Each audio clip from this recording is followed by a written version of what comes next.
నా హైడ్రేషన్ కోసం I just trust one thing, ఫుల్గా వాటర్ ఉండే కంట్రీ డిలైట్ వల్ల పొలాచి కోకోనట్స్. సో ఇప్పుడే కంట్రీ డిలైట్ యాప్ డౌన్లోడ్ చేసుకొని ఆర్డర్ చేయండి.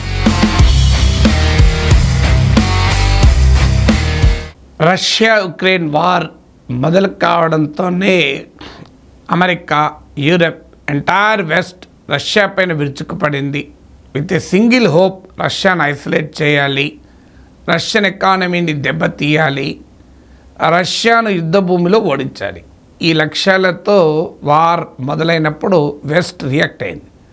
యుద్ధ భూమిలో రష్యాను ఓడించలేకపోగా రష్యాకు పైచేయి వచ్చింది. ఉక్రెయిన్లోని 20% భూభాగాన్ని రష్యా ఆక్రమించుకున్నది. ఇప్పుడు యుక్రెయిన్ పీస్ కుదుర్చుకున్న ఆ భూభాగాన్ని ఎత్తివేసే పరిస్థితి. రష్యాను ఐసోలేట్ చేయాలనుకున్నది, కానీ రష్యా కొత్త ఫ్రెండ్స్ను ఆఫ్రికా నుంచి ఆసియా వరకు కొత్త ఫ్రెండ్స్ను క్రియేట్ చేసుకుంది.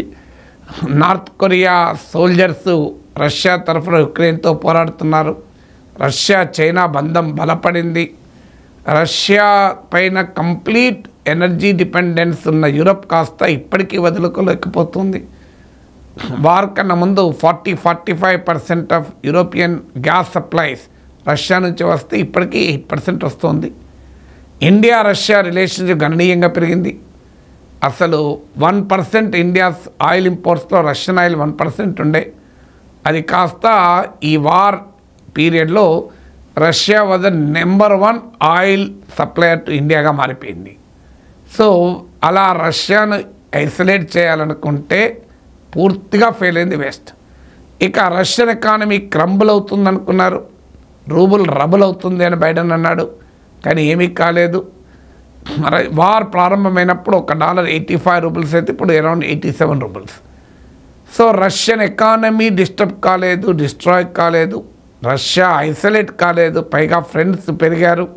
ఈవెన్ ఆఫ్రికాలో కూడా మాలి ఇలాంటి దేశాలు ఇవాళ రష్యాతో వారి సంబంధాలు పెంచుకుంటున్నాయి.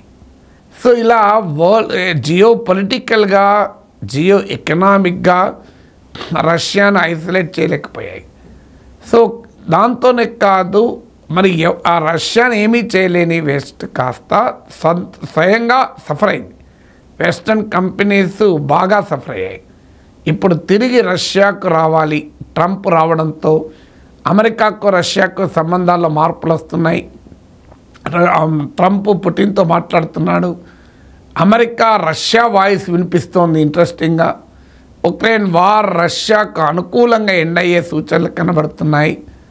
అనివార్యంగా రష్యాతో మళ్ళీ బిజినెస్ రిలేషన్స్ మొదలు పెట్టాలని వెస్టర్న్ కంపెనీ చూస్తున్నాయి. ఇప్పుడు తాజాగా అమెరికన్ కంపెనీస్ అయిన పెప్సికో, అమెరికన్ కాస్మెటిక్ జైంట్ ఏవాన్, అలాగే సౌత్ కొరియన్ కంపెనీస్ అయిన హుండాయ్, శాంసంగ్ లాంటివి, మీకు ఫ్రెంచ్ కార్ కంపెనీ అయిన రెనో తిరిగి రష్యాలో బిజినెసెస్ మొదలు పెట్టడానికి ప్రయత్నాలు చేస్తున్నాయి. అంతకుముందు రష్యా నుంచి వెస్ట్రన్ బిజినెసెస్ అన్నీ ఎగ్జిట్ అయిపోయాయి. ఎందుకు ఎగ్జిట్ అయ్యాయంటే రష్యా పైన తీవ్రమైన శాంక్షన్స్ వెస్ట్ పెట్టింది. టోటల్గా 28,000 రకాల శాంక్షన్స్ పెట్టారు. రష్యాను కంప్లీట్గా ఇంటర్నేషనల్ ఫైనాన్షియల్ సిస్టమ్ నుంచి తొలగించారు. అంటే స్విఫ్ట్ అంటారు, డాలర్ ఇంటర్నేషనల్ పేమెంట్ సిస్టమ్ నుంచి రష్యాను ఎక్స్పెల్ చేశారు. సో దాంతో వెస్ట్రన్ బిజినెసెస్ రష్యా నుంచి ఎగ్జిట్ అయిపోయాయి. ఇప్పుడు మళ్ళీ తిరిగి రావాలి అని అనుకుంటున్నాయి. They have to pay the price. Western businesses ఎంత దెబ్బతిన్నాయో మీకు ఆశ్చర్యం వేస్తుంది. ఉదాహరణకు మెక్డొనాల్డ్స్, వార్ కన్నా ముందు మెక్డొనాల్డ్స్ రష్యాలో 800 యూనిట్స్ ఉండేవి, 800 అవుట్లెట్స్, 800 అవుట్లెట్స్ ఉండేవి. ఎప్పుడైతే ఈ 3 ఇయర్స్లో వార్ మొదలైందో మెక్డొనాల్డ్స్ తన అవుట్లెట్స్ అన్నిటినీ రష్యన్ కంపెనీస్కు అమ్మేసి బయటకు వచ్చింది. రష్యన్ కంపెనీ దాన్ని రీబ్రాండ్ చేస్తాయి. ఇప్పుడు మెక్డొనాల్డ్కు రష్యాలో పేరు కుష్నో అని, ఇంకో టార్చాక్ అనే పేర్లు, ఐ థింక్ కుష్నో అయితే కరెక్ట్, కుష్నో అని పేరు మార్చారు. సో ఇలా బ్రాండ్ మార్చారు. స్టార్ బక్స్ తన అవుట్లెట్స్ అన్నింటినీ ఒక రష్యన్ రెస్టారెంట్ జైంట్కి అమ్మేస్తే దాని పేరు ఇప్పుడు స్టార్ రష్యా స్టార్బక్స్ ఖాతా స్టార్స్ రష్యాగా మారిపోయింది. సో అవి రీబ్రాండ్ అయిపోయాయి. రష్యన్ కంపెనీస్ ప్రాఫిట్స్లోకి వచ్చాయి. It was a bonanza.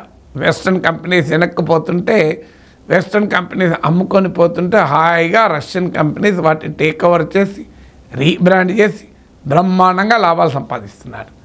ఇలా ప్రతి వెస్ట్రన్ కంపెనీ తమ ఆఫీసెస్ క్లోజ్ చేసుకున్నాయి, స్టాఫ్ను పంపించేశారు, తమకున్న అసెట్స్ను అమ్మేసుకున్నారు, తమ అవుట్లెట్స్ రిటైల్ చైన్స్ అయితే అవుట్లెట్స్ మూసేసుకున్నారు, సప్లై చైన్స్ క్లోజ్ చేసుకున్నారు. ఇప్పుడు తిరిగి మళ్ళీ రష్యాకి రావాలంటే it is proving to be costly. దానికి తగ్గట్టు పుట్టిన ఏమంటున్నాడు, మీరు కంపెన్సేషన్ ఇచ్చి లోపలికి రావాలి అంటున్నారు. మీ ఇష్టమైనట్లు వెళ్ళిపోయారు కదా, ఇప్పుడు మారిపోయింది, పరిస్థితులు మారిపోయినాయి, ఎకానమీ మారిపోయింది, కాంపిటీషన్ మారిపోయింది. ఇప్పుడు మీరు మళ్ళీ రావాలంటే కంపెన్సేషన్ ఇవ్వాలి అని వెస్ట్రన్ కంపెనీస్ను డిమాండ్ చేస్తున్నాడు.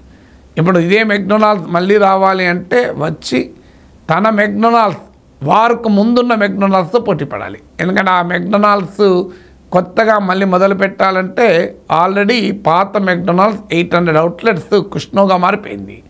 సో ఆ కుష్నో కంపెనీతో పోటీ పడాలి. స్టార్బక్స్ మళ్ళీ రష్యాలో వచ్చి తాము అమ్మేసిన కంపెనీతో పోటీ పడాలి. అంటే ఎంత పరిస్థితి ఉంటుందో చూడండి.